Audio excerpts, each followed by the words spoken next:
I originally worked with from doing maths stuff, because I worked part-time at Queen Mary University of London, which is just down the road, and the maths department's in. And so I am technically the public engagement in mathematics fellow, because I got to write my own job title. And so there I do all sorts of interesting mathematical outreach, and so of course I know a lot of the members of the mathematical magic scene. And so one of them I've been asking for ages to come along. It's the first time he's available. He's going to show us some combination of the maths magic Venn diagram. Can you please put your hands together for Jason Davison?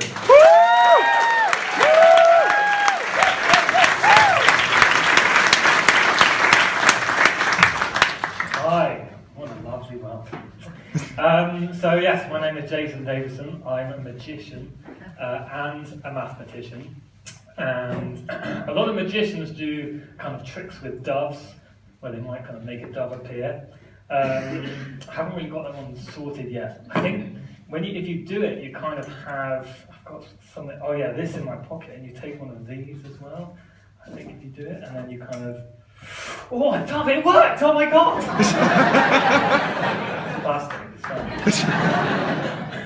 Anyway, so yeah, my name is Jason Davison. I'm going to tell a few stories, do a few tricks, maybe a mathematical magic trick as well. But before we get started, I want to pick someone random, so I'm going to throw this object into the audience. Hold your drinks, but hopefully someone catch it, so someone random can be chosen. Is that right? We need another random object. Anything else I've brought? Yeah, not that. Let's throw the dove. Okay. Please don't become real and fly away. Okay, throw the dove. What's your name? Sorry. Tom. Tom, really? With a T, Tom. No way, Tom. That is really cool. T for Tom. Tom, I'm going to, can you pass this envelope back to Tom? All the like you to do is check that's a standard issue manila envelope. Tom? Yeah. You can take your time, it's fine.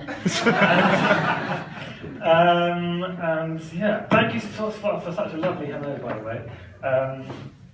He has to open that. You can open it in a bit. I'm going to do some magic with it first. Yeah, thank you for pointing it out. Could have been awkward. But thank you for saying hello.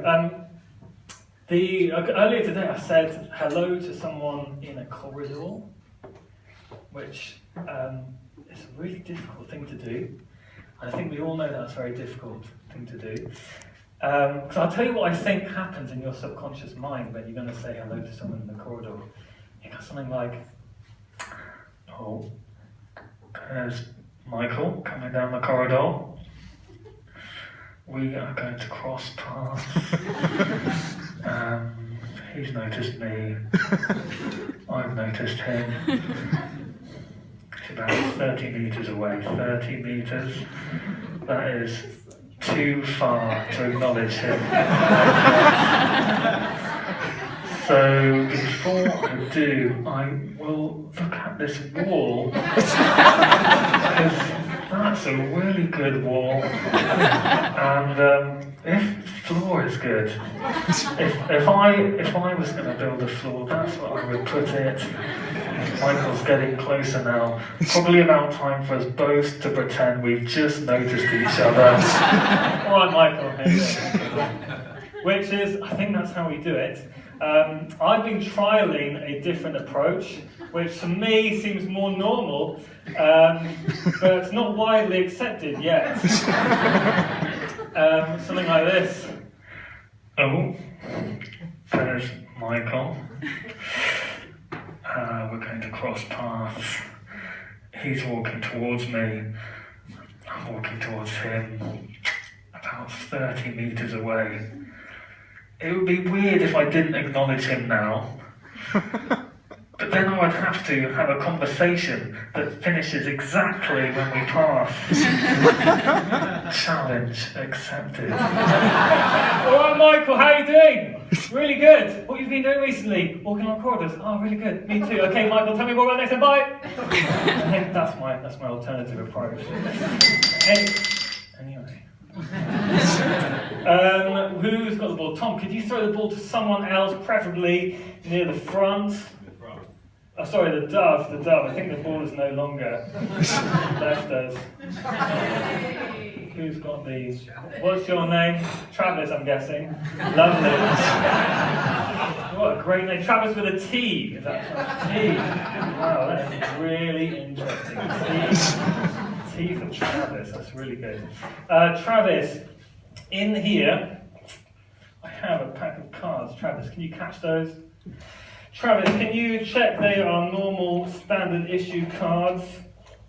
And check the front and back, check they're normal cards, Travis.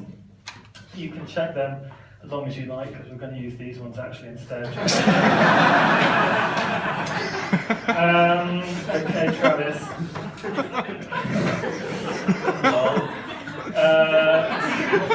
So Travis, I'm going to get you to pick a card. You're actually further away than I planned, but that's okay. Travis, let's have a look. I'll come down 1 second and everyone can trust you. Okay, Travis, just touch the back of any card, touch the back. This one here, Travis. Yeah. Fantastic, keep your eye on it, Travis. 3 of hearts, happy with that choice? Yeah. It's a lovely choice, Travis. I'll take those cards back before you steal them, Travis. Okay, so we're going to do the card in the balloon trick, so we don't need the cards quite yet. Actually, let's keep your card out here, Travis. Thank you. So we have a balloon. That's the card in the balloon trick. Okay, 1 second. Okay, card in the balloon trick. Here we go.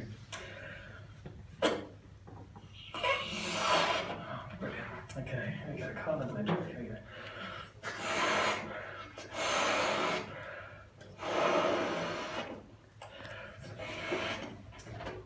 Really good, really good. Okay, so this is the card in the balloon trick. Travis, we got the balloon, we got the card. Travis, what's your favourite type of drink? Nice and loud? Coke. Blueberry vodka, you say? Brilliant.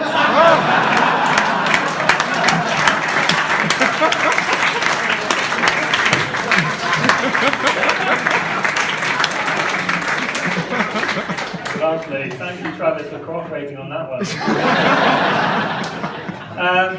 Yeah, another story. I used to practice my tricks on my housemates. I used to have 2 cheeky housemates, 2 Indian guys called Rustam and Ardesha. And in return, they took a lot of joy in trying to persuade me of things that weren't true.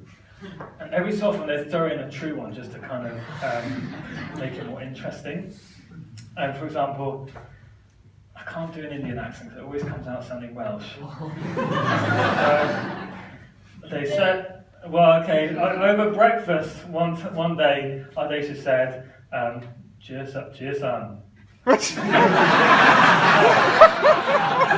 to do it in British. He said, we were having breakfast, he said, Jason, do you know the albatross is the only other animal that has breakup sex? That one was false. But last week we went for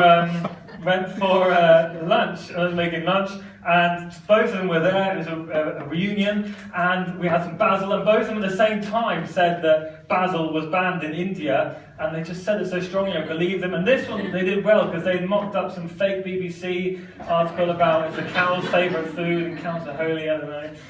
That one was a lie as well. But we've got a bit of a pattern going. The most annoying one was I read the first Game of Thrones books, and I thought the first book was really good. And this is great. I've got some fiction that I really love. I'm going to read all of them. So I bought the next 4 Game of Thrones books. This is brilliant. They're on my shelf. They're massive. But I've got a commitment. I'm going to read them all. I started reading through the second one, a little by little each night, and I struggled with it a little bit. I didn't find it as interesting. But once I finished, couple of weeks after, Ardasha said to me over breakfast again, and I won't try the accent again. He said, how did you find the Game of Thrones books? And I said, the second one, I found it a bit hard to follow. It was quite repetitive. Didn't really know what was happening with the storyline. There's a lot of flashbacks. And he said, I know where you didn't like the Game of Thrones book, the second one. I know where you didn't like it. And I said, why? And he said, because every 3 days I would go into your room and just by a few pages backwards and forwards, I would move your bookmark. And that one was true. And I haven't read the other 3 books. I don't think I will now.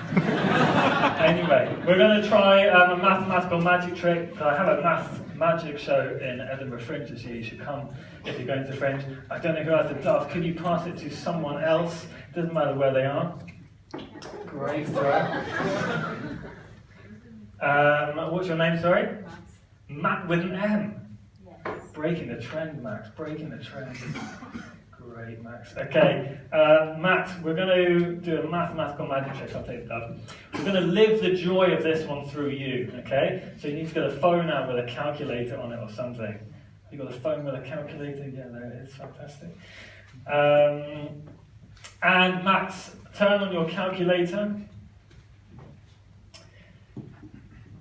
And then I'd like you to type in any 2 or 3 digit number you like. I'm going to try and read your mind, basically, Max. You've got a random number on your screen. There's no way I can know what that is. We're going to make it a bit more random, get a few more digits on the screen by dividing. If we divided your number by 2, it wouldn't be that weird. It might divide nicely, or you just get 0.5 at the end. If you divide by 4, there's a few more answers, but we want something a bit more horrible. So if you try dividing by 7, I think that might give just a random string of numbers. Yeah? Or it might divide nicely. No? Okay, you've got a horrible answer. Okay. So basically, Max, I'm going to try and read your mind. Okay. Let me work out what I think you're thinking. Okay, Max, here we go. Incredible. Max, I think I've read your mind. I've written down what you are thinking. Yes or no, is there any feasible way I can know exactly what you're thinking right now? Probably not. Exactly. Thank you very much. Thank you very much. It's good, isn't it? It's good. Okay, we'll do it for real. We'll do it for real. Let's get a fresh sheet of paper. Where's the marker? Max, I want you to look at all the digits on your screen. Okay, you still got it up there? Fantastic. I reckon on your screen somewhere, Max, I reckon you have a 1. Do you? Yes, good, okay. We're going to step up, we're going to play a bit of... No, you don't? You do, okay, good. Taking you out of disbelief, amazing. So, how many digits are there between the 1 and the decimal place? And we'll play some maths, hangman. 3, so you've got a decimal place here, and then 3 digits, and then a 1, and then 2, that's alright, you don't make mistakes.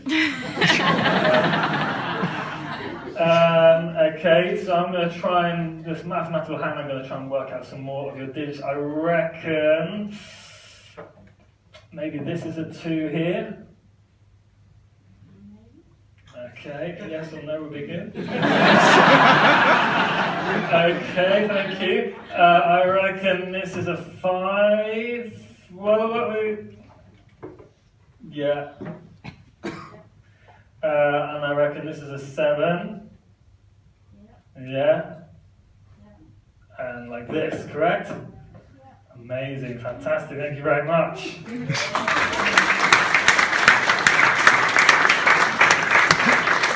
So, there's some more after it. I can tell you the ones after it. That's okay, I'm going to tell you how it works now. So basically, the mathematicians might already know what's happening here, but it's the, when you divide by 7, maybe when you were younger you thought this, that you get a horrible random string of digits, but actually dividing by 7 gives a really nice pattern. If you try 1 divided by 7, you would get 0.14285714287. If you try 2 divided by 7, you get 0.2857142857. If you try 3 divided by 7, you get 0.42857142857. It's the same 6 digits repeating in a cycle. There's a really nice pattern there. So actually, once you've helpfully told me where the 1 is in the pattern, I can very usefully fill in the other digits. So, thank you very much for watching. We never did the envelope trick, did we? Where did we put the envelope? Oh, do you still have it? I was going to take that back. Do you want to pass it anyway? I guess we still have time for the envelope trick. It's basically, well, I guess, okay. So I'll open it for you. I'll do it with empty hands. But basically, inside the envelope, there is another envelope.